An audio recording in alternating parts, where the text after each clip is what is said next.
Hinduism has had huge amounts of contributions to what we now call mind sciences, cognitive sciences, neurosciences, which has just been discovered in the last 30, 40 years. It's become a rave to talk of mindfulness meditation or the effects of yoga or something like that on various things about the body, and experiences of higher states of consciousness that people are now able to start measuring and evaluating, things that the rishis and yogis have claimed for a very, very long time.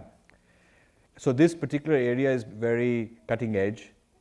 It's very, very much where the new Nobel Prizes are going to come, and yet it involves areas where our tradition has unparalleled expertise. And in fact, it's a bit of a shame that much of this research is being done in the West, even though the practitioners are in India, but the research on these is being done in the West, and the writing of papers and getting credits and filing for patents and discoveries and naming things is a lot of it is being done in the West. It's kind of a shame. It's not that people who are from the practicing side are not allowed to, they're just not doing it, which is tragic. Now, if you look at the nature of discovery in our tradition, it follows a lot of parallels with science. Because when you look at in science, what does science consist of? It is not a set of truths or a set of outcomes, but a set of methods. Science is a set of methods. You follow certain methods and then you get the outcome. So it's not that this science means E equals mc squared, it means this, that. Those are the outcomes.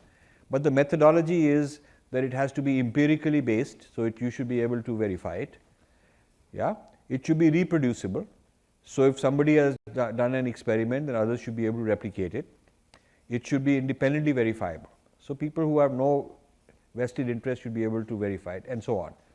Similar approaches have been applied by, have been carried out by ancient rishis in a different kind of empiricism, which is the inner empiricism, which is creating a silence, which is like a clean room laboratory would be, creating a silence, and in that silence which is an inner laboratory, doing experiments with where do this thought come from, observing, making inner observations, and being able to come up with insights which ordinarily our minds are not able to comprehend, or our minds are not able to cognize these kind of insights.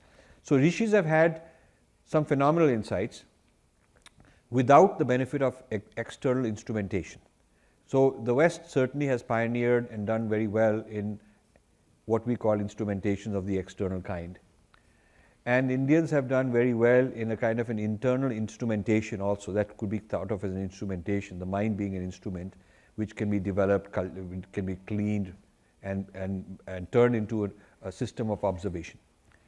Now, the reason we are sure that the rishis had something going is because there are mantras which give you the velocity of light, and there is no instrument known in any of our texts that somebody used, and the velocity of light comes out pretty accurate.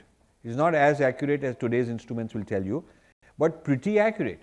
In fact, at a time when people in most of the world did not even think that light had a finite velocity, most people thought that it's infinite velocity, it's instantaneous. So even the idea that there's a finite velocity and here is a formula how you calculate it, and the formula is 98% or so accurate, is absolutely phenomenal. And then things like calculating the value of pi to several places pretty accurately.